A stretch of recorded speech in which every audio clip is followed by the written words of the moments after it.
Hello guys, welcome back to my YouTube channel. In today's video, I'm going to show you if you can play Valorant on Linux in 2025.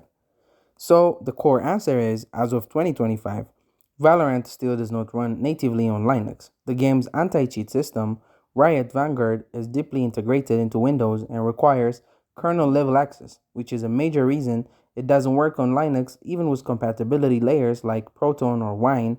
What about workarounds? Some users have tried setting up Windows virtual machines with GPU pass-through or using custom Proton builds, but Riot anti-cheat detects this and usually blocks access. So even if you technically launch the game, you will likely get kicked or banned. It's simply not worth the risk. What you can do is, if you are a Linux user and really want to play Valorant, your best bet is dual booting with Windows. Sadly, there is no official support or timeline from Riot for a Linux compatible version, so that's it. Thank you guys for watching this video. If this video was helpful, don't forget to like and subscribe to my YouTube channel.